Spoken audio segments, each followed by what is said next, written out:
우리 성도들뿐 아니라 많은 사람들이 하는 얘기가 있습니다. 더워 죽겠네. 겨울이 되면요? 네, 말씀 안 하셔도 추워 죽겠네. 이렇게 말씀을 하십니다. 우리는 살아가면서 참 많은 것을 잊어버립니다.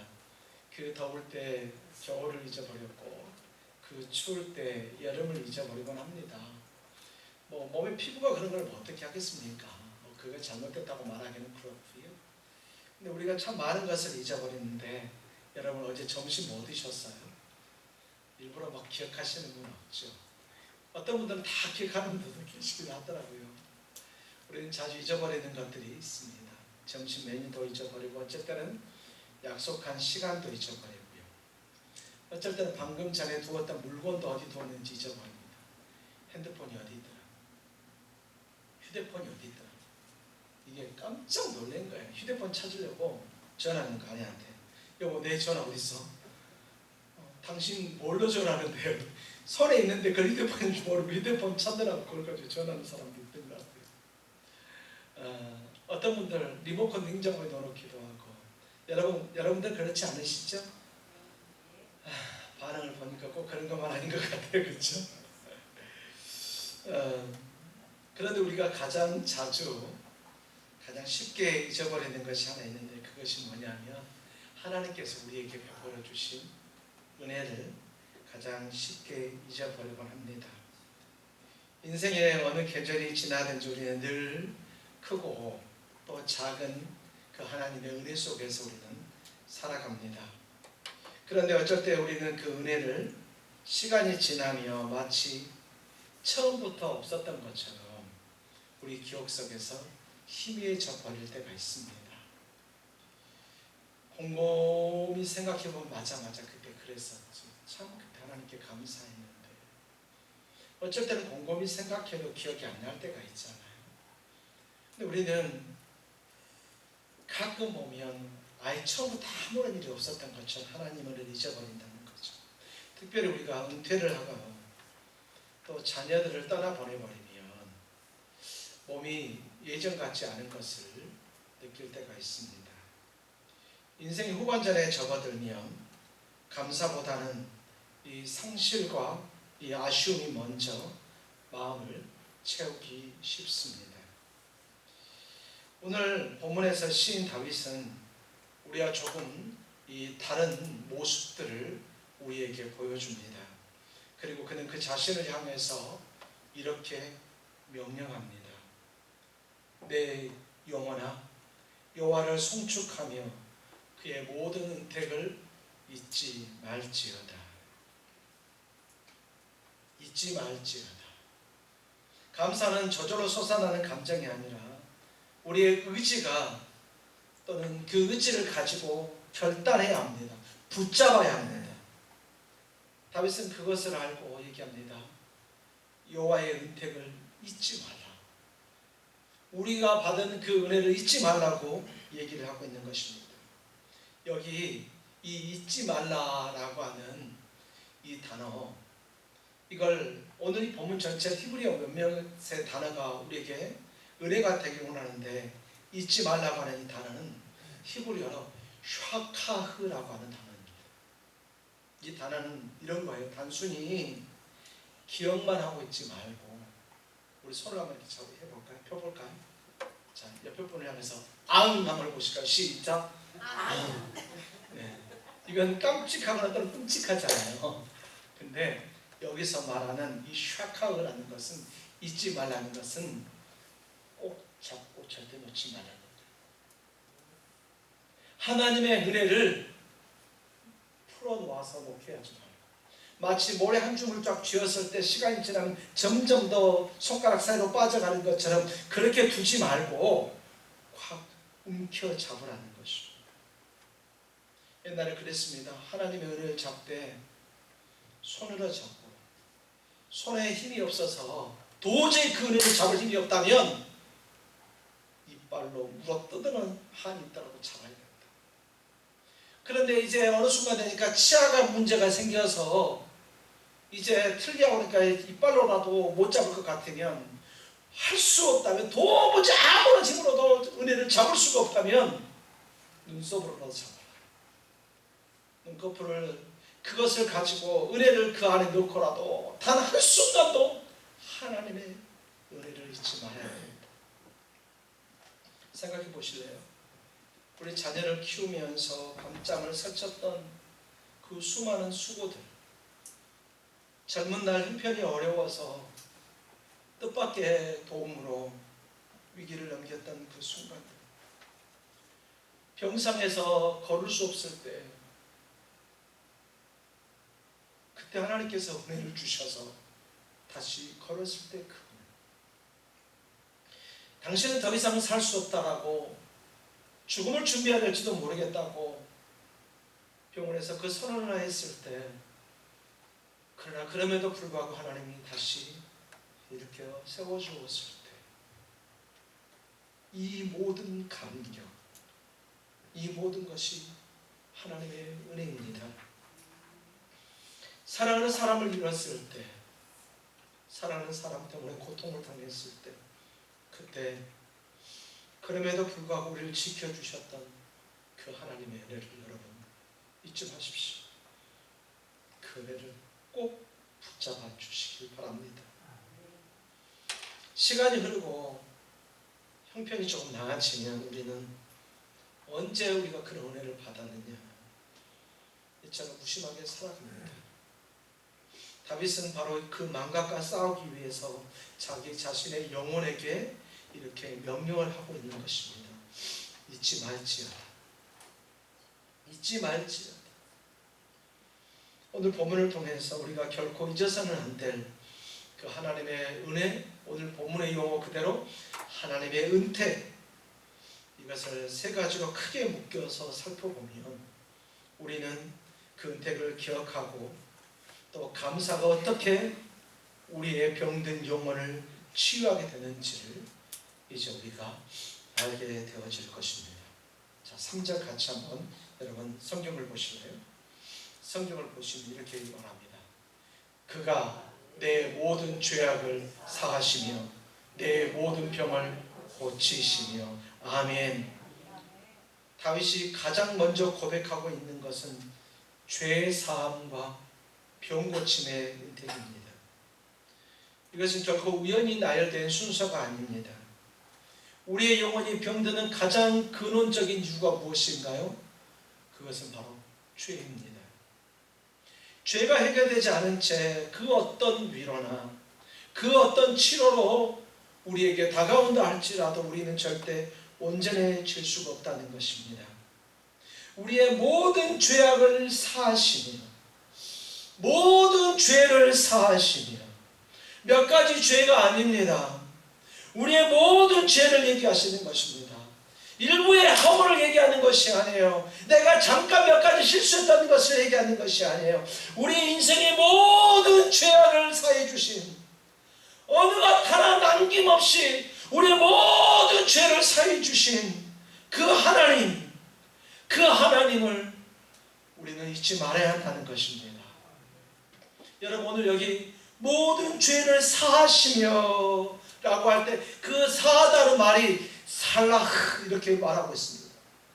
이것은 오직 하나님만 해줄 수 있는 거예요. 내가 너 용서해 줄게, 사람이 누구에게 용서해줘도 그런 용서에는 이 단어가 써질 수가 없어요. 그래 내가 한번 봐줬다 할 때 이 용어는 써질 수가 없어요. 이것은 오직 하나님만이 사용할 수 있는 것입니다.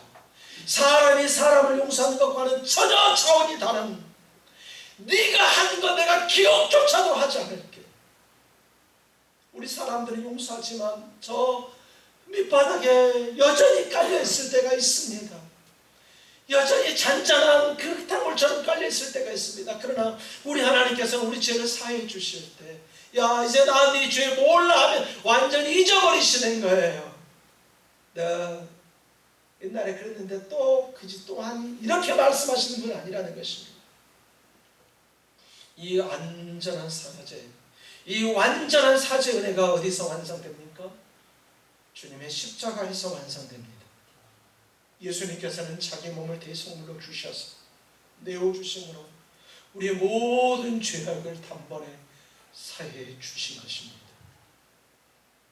내 모든 죄를 사하시고 내 모든 병을 고치시며, 우리 이 병을 고치시는 하나님을 우리는 여호와 라파의 하나님이다라고 우리는 알고도 있고 또 그렇게 고백도 합니다. 여호와의 라파의 하나님은 치료하시는 하나님이십니다. 치료하시는 여호와로 계실 때 사용된 단어가 바로 여호와 라파입니다. 그럼 여기서 치료하시는 것은 단순히 우리의 병뿐일까요? 우리에게 있는 조그만 병부터 시작해서 큰 육신의 질병뿐만 아니라 하나님께서 여러분의 마음의 병을 고쳐주실 줄 믿습니다. 여러분의 관계의 상처를 치료해 주실 줄 믿습니다. 우리의 삶의 모든 연약한 부분, 내가 살아가면서 겪은 모든 삶의 연약한 부분을 우리 하나님께서는 고쳐주신다는 것입니다. 하나님께서는 죄의 사함이 영혼의 근본 문제를 해결한다고 하면 병 고치는 것은 그 사함을 받은 영혼이 삶 속에서 실제로 회복되어져 가는 하나님의 은혜입니다. 죄악 때문에, 육신의 질고 때문에 도무지 살아갈 수 없을 것 같지만, 그러나 하나님께서 고쳐주심으로, 치료해주심으로 살아온다는 것입니다. 지난 인생을 우리가 돌이켜보면 누구에게나 후회되는 순간들이 있어요. 누구에게나 부끄러운 기적들이 없지 않아 있어요. 그러나 그 모든 죄악조차도 하나님 앞에서는 이미 사함을 받은 것임을 반드시 여러분 기억하시고, 여러분의 영혼을 짓누르는 그 모든 것을 다 내어버리고 자유함을 누리는 사랑하는 우리 성도들 되기를 예수님의 이름으로 축원합니다. 나이가 들면 들수록 몸 이것저것이 예전같이 않다는 것을 느낍니다. 지난 수요일날 우리 부목사님이 애들하고 저기 해수욕장에서 놀아가지고 온몸이 이 삭신이 쑤시는 그 얘기를 해가지고 제가 깜짝 놀랐습니다. 우리 권사님들하고 장로님들 앞에서. 그런데 여러분, 젊어도 몸은 아파요. 그렇잖아요. 젊으면 안 아픈가요? 아파요. 애들은 안 아프나요? 아파요. 키하고 뼈가 자라느라고 얼마나 아픈 줄 아십니까? 그런데 그런 아픔과 달리 이 몸이 연세가 드시면 점점 더 몸이 예전과 같지 않습니다. 은퇴를 또 하고 나면 어떻습니까? 갑자기 무력감이 찾아온다고 합니다. 분명히 그렇지 않았거든요. 어제까지는 말이죠. 부장님, 전무님, 또 사장님, 뭐라고 이렇게 했는데 어느 순간 은퇴를 하고 나니까 자연인이 됐잖아요. 단 하루 차고 오늘 은퇴를 하고 그 다음날 다른 일이 있어서 잠깐 그 회사에 잠깐 들리는데 공기가 달라집니다. 이런 인생의 무력감이 있습니다. 상실감이 있는 그런 사람들이 있습니다. 여러분, 완치가 아니어도 괜찮아요. 우리가 힘들고 어려운데 완치가 안 돼서도 괜찮아요. 하나님은 오늘도 그 연약한 가운데 여러분과 함께 계십니다. 내 영혼이 완전히 치유됐으면 얼마나 좋을까. 내 심령이 완전히 회복됐으면 얼마나 좋을까. 그러나 그렇지 않아도 괜찮다는 거예요. 지금 내가 조금 힘들고 아프고 어려워도 괜찮다는 거예요. 왜냐하면 우리 주님 바로 지금 여러분과 함께 계시기 때문입니다. 이 시편 103편을 기록한 다윗 자신도 밧세바 사건 이후 죄와 고통으로 인한 육신의 쇠약과 32절 시편 32편에서 처절한 고백을 했던 바로 그 사람입니다. 그런 다윗이기에 죄의 싸움과 병 고치심을 함께 노래할 수 있었습니다. 여러분, 우리 역시 마찬가지입니다. 넘어졌던 그 자리에서 다시 하나님의 은혜를 노래하는 우리 사랑하는 성도들 다 되기를 예수님의 이름으로 축원합니다. 오늘 두 번째로 우리가 하나님의 은택에 감사해야 되는 이유가 있는데 4절에 이렇게 얘기합니다. 내 생명을 파멸해서 속량하시고 인자와 긍휼로 관을 씌우시며, 내 생명을 파멸해서 속량하셨다 이렇게 얘기하고 있습니다. 그러니까 완전히 무너져 버릴 그곳에서 우리를 속량하시고 우리의 죄를 모두 사해 주시고 우리를 정직해 해 주셨다 그렇게 얘기를 하고 있습니다.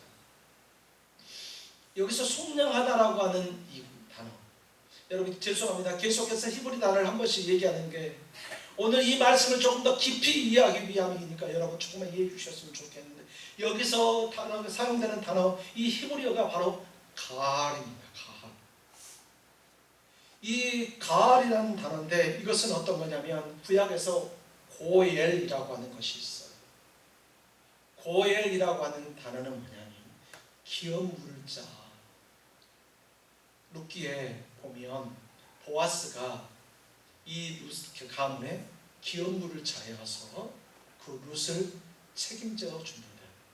그 가정을 책임져 준다는 것입니다. 마치 그것처럼 우리의 힘으로는 도저히 이 파멸에서 우리가 헤어날 방법이 없다는 거예요. 내 인생의 파멸에서 내 힘으로 내 능력으로 도무지 일어설 수 있는 존재, 일어설 수 있는 능력이 없다는 거예요.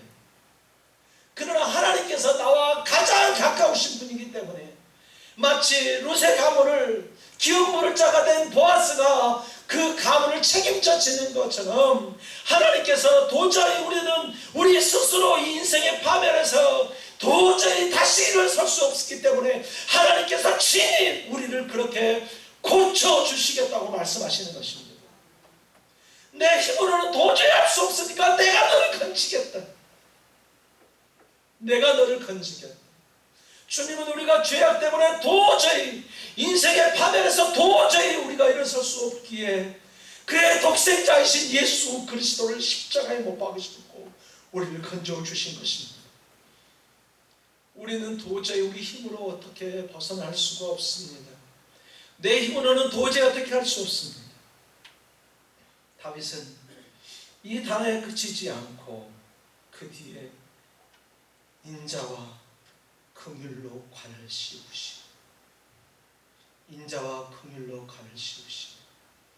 여기서 말하는 관을 씌우다라는 것은 히브리 사람이 말하는 아타르, 왕관을, 임금에게 왕관을 씌우는 그런 장면에서 사용되는 단어가 이 단어입니다. 주님은 말이죠. 단지 우리를 파멸에서만 건져주시는 것이 아니라 마치 우리를 왕좌에 앉히는 것처럼 우리에게 왕관을 씌워주신다는 것. 건진받는 것만도 감사한데, 그 파멸에서 건진받은 것만도 감사한데 하나님 그것으로 두지 않냐고 내가 너를 내 사랑하는 아들이라고 얘기하면서 우리에게 그 왕관을 씌우시는 것처럼 해주신다는 것입니다. 그렇게 우리를 존귀하게 여겨주신다는 것입니다. 누구나 인생의 실패와 누구나 인생의 좌절을 겪을 수 있습니다. 그러면 어떻습니까? 되게 자기 자신이 초라해집니다. 어쩔 때 내가 무가치해질 수도 있습니다. 특히 오랜 세월에서 일하다가 내가 감당해오던 그 일들을 놓았을 때, 은퇴를 맞이하거나 그만두었을 때 어떨 때는 내가 더 이상 쓸모없는 사람이 아닌가 그렇게 고민하기도 한다고 합니다. 내가 그렇게 열심히 했는데 잘 되지 않아요. 내 새끼들 먹여 살리느라고 그렇게 열심히 일했는데 나이 들고 병드니까 자식들이 나를 마치 짐처럼 보기도 하고 주변 사람들이 나를 마치 그렇게 꼭 보는 것 같은 느낌이 들 때도 있을 수 있습니다. 그러나 여러분, 우리 하나님은 여러분들을 그렇게 두지 않으세요. 여러분들은 마치 임금에게 관을 씌우시는 것처럼 여러분들을 인자와 긍휼로 관을 씌우신다는 것을 반드시 기억하기를 소망합니다. 우리의 가치는 세상 사람들이 알아주는 것 때문에 가치가 있는 게 아니에요. 우리의 가치는 세상에서 내가 어떤 직임이 있기 때문에 내 가치가 있는 게 아니에요.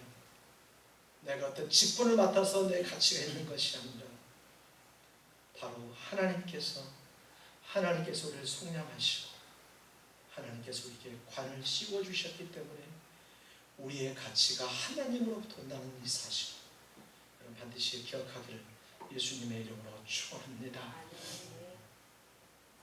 룻기 보면 나오미를 한번 생각해 보세요. 남편과 두 아들을 잊어버렸어요. 남편도 죽고 두 아들도 죽고. 그래서 나오미가 얘기합니다. 내 이름을 더 이상 나오미라고 하지 말고 나를 마라라고 불러라. 마라. 빈손으로 나오미가 왔다가 아무것도 할 수 없는 인생의 처절함을 맛봅니다. 그런데 말이죠, 나오미는 스스로 자기 인생이 쓴뿌리 같은 쓴맛 같은 그런 인생이라고 생각했지만 하나님은 그런 나오미의 인생에 보아스를 예비해 두셨습니다. 그래서 그 며느리를 통해서 보아스와 결혼하게 하고 그 가업을 통해서 기업을 통해서 다윗이 낳게 되어집니다. 인생의 어느 계절에 모든 것을 잃어버린 것 같습니다. 마라 같은 심정이 저와 여러분에게도 있을 수 있습니다. 그러나 우리에게는 참된 고엘이신, 참된 우리의 기업 물을 자이신, 나에게 가장 가까우신 분은 하나님이 계시다는 것을 반드시 기억하는 사랑하는 성도들이 다 되어지기를 예수님의 이름으로 축원합니다.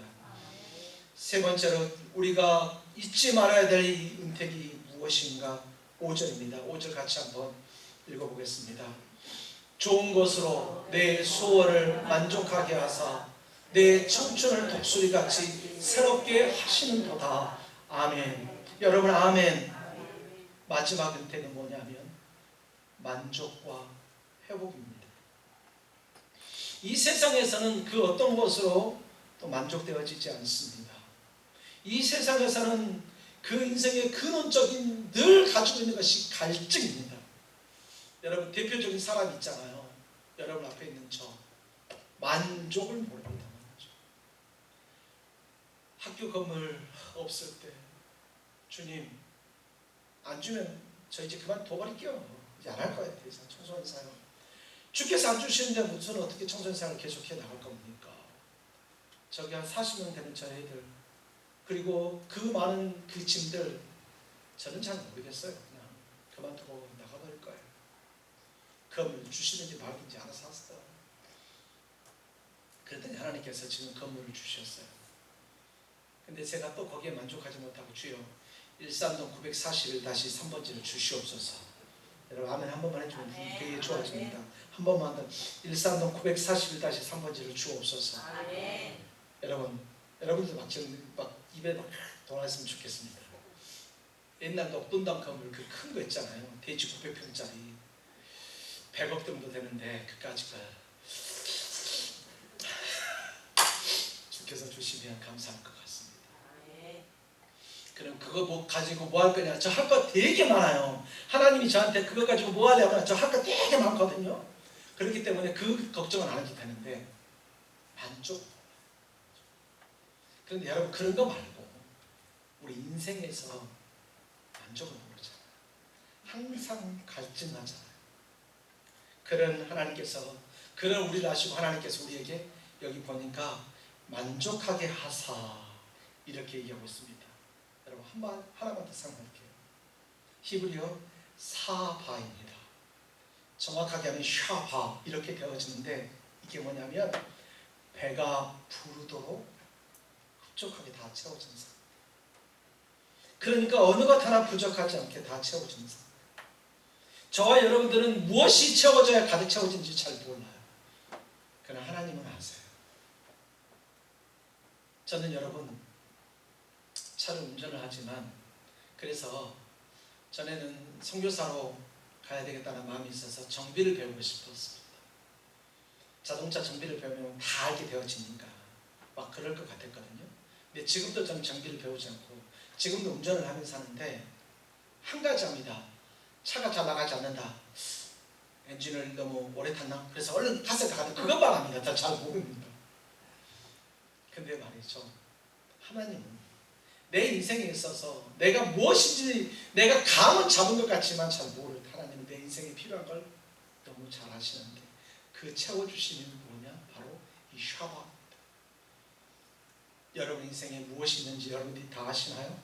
하나님이 그거 채워주실 것이고 여러분이 모르는 그것조차도 하나님이 채워주실 줄 믿습니다. 그리고 이어서 이렇게 얘기합니다. 내 청춘이 독수리같이 새롭게 하시는도다. 내 청춘이 독수리같이 새롭게 하시는도다. 여기서 새롭게 하다는 것은 과거의 것, 옛날 완전히 낡은 것을 갈아엎어버리겠다는 것입니다. 처음처럼 날카롭게 한다는 것입니다. 처음처럼 강렬하게 해주신다고 하는 것입니다. 여러분, 독수리는 다른 새들보다 유난히 오래 삽니다. 독수리는 다른 새들보다 유난히 오래 살고, 그래서 노쇠하면, 나이가 들면 말이죠, 어느 순간 그 깃털이 무거워진다고 그래요. 그리고 이 부리가 굽어져서 사냥이 힘들어지는 그런 시기가 온다고 합니다. 그러나 그 시기가 지나고 나면 말이죠, 낡은 깃털이 돋고 새 깃털이 이렇게 자라난다고 그래요. 그리고 다시 젊은 날처럼 이렇게 날아올 수 있다고 하는 것입니다. 육신의 나이가 흘러가도 하나님 앞에서 우리의 영혼은 이 독수리처럼 날마다 얼마든지 새로워질 줄 믿습니다. 우리의 인생의 후반전에 접어들었다고 해서 하나님과 동행하는 우리의 신앙과 영혼까지 저물어 가는 것은 아니라는 것입니다. 오히려 청춘의 때보다 더 깊은 하나님을 만날 수 있습니다. 우리가 젊었을 때 수없이 실수해봤고 수없이 낙심해봤기 때문에 이제 더 이상은 내가 낙심하지 않고, 낙심하더라도 하나님께서 거기에서 나를 회복시켜 주셨다는 그 기억이 있기 때문에 우리는 나이가 들고 신앙생활이 영적으로 깊어지면 깊어질수록 오히려 독수리처럼 다시 날아올 수 있게 된다는 것입니다. 그런 애가 여러분 가운데 있어지기를 예수님의 이름으로 축원합니다. 이사야서 40장 31절 얘기합니다. 오직 여호와를 앙망하는 자는 새 힘을 얻으리니 독수리가 날개치며 올라감 같을 것이요. 여러분, 여호와를 앙망하십시오. 그런 여러분에게 독수리 같은 힘을 더해 주실 줄 믿습니다. 여호와를 앙망한다는 것은 무엇인가요? 우리의 시선을 하나님께만 두는 거예요. 다른 거 말고 우리의 시선을 하나님께만 두는 거예요. 나이가 젊어도 하나님만 바라보고, 나이가 들어도 하나님만 바라보고, 낙심이 나를 닥쳐도 하나님만 바라보고, 육신의 질병이 있다 할지라도 하나님만 바라보고, 죽음을 서러받아 한다 할지라도, 내 자녀들 때문에 내가 피눈물을 흘린다 할지라도, 내 아내, 내 남편, 내 가족 때문에 내가 도무지 일어설 수 없다 할지라도 하나님만 바라보는 사랑하는 우리 성도들 다 되기를 예수님의 이름으로 축원합니다. 지금 이 순간에도 하나님은 우리의 소원을 아시고 좋은 곳으로 채워주시기 원하십니다. 오늘 이 예배의 이 시간에도 하나님은 여러분의 소원을 아십니다. 그리고 하나님은 채워주시려고 하십니다. 오늘 다윗은 결론적으로 세 가지 은혜를 살펴보았습니다. 세 가지 은혜를 고백했습니다. 죄와 병에서 고쳐주시는 은혜, 파멸에서 성량해 주시는 은혜, 그리고 존귀케 해주시는 은혜, 그리고 소원을 만족하게 해주시고 새롭게 해주시는 은혜. 우리는 이 세 가지 은혜를 절대 잊어서는 안 됩니다. 감사는 단순히 태도나 예의가 아니에요. 감사는 성품 문제가 아니라니까요. 감사는 받은 은혜를 붙잡는, 받은 은혜를 반드시 붙잡는 그런 영적인 행위입니다. 그 붙잡음이 바로 오늘 우리의 상하고 지친 영혼을 치료해 줄 줄 믿습니다. 우리가 비록 힘들고 어렵다 할지라도 하나님이 치료해 주십니다. 은택을 잊어버리고 영혼을 맹마르고, 은택을 기억하는 영혼은 새 힘을 얻습니다. 샬라우의 사전, 라파의 치유, 가알의 속량, 아타르의 관, 샤바의 만족, 하다쉬의 새로워짐. 좀 낯설고 생소한 이 히브리어 단어가 여러분들을 혼란스럽게 할 수 있지만 분명한 한 가지, 이 모든 것을 가리키는 것은 단 하나입니다. 예수 그리스도. 예수 그리스도가 저와 여러분들을 회복시켜 주십니다. 십자가에서 죄값을 다 치르시고 부활로 죄의 죽음의 병을 이기시고 우리를 자녀로 삼아 관을 씌우시고, 또 그 은혜가 오늘 이 시간까지 저와 여러분들 흘러가고 있습니다. 오늘 우리도 다윗처럼 우리 영혼에게 명령했으면 좋겠습니다. 내 영혼아 여호와를 송축하라. 그 모든 은택을 잊지 말지어다. 이 결단이 오늘 이 자리에 있는 사랑하는 모든 성도들에게 있어지기를 예수님의 이름으로 축원합니다. 내 영혼아 여호와를 송축하며 내 속에 있는 것들아 다 그의 거룩한 이름을 송축하라.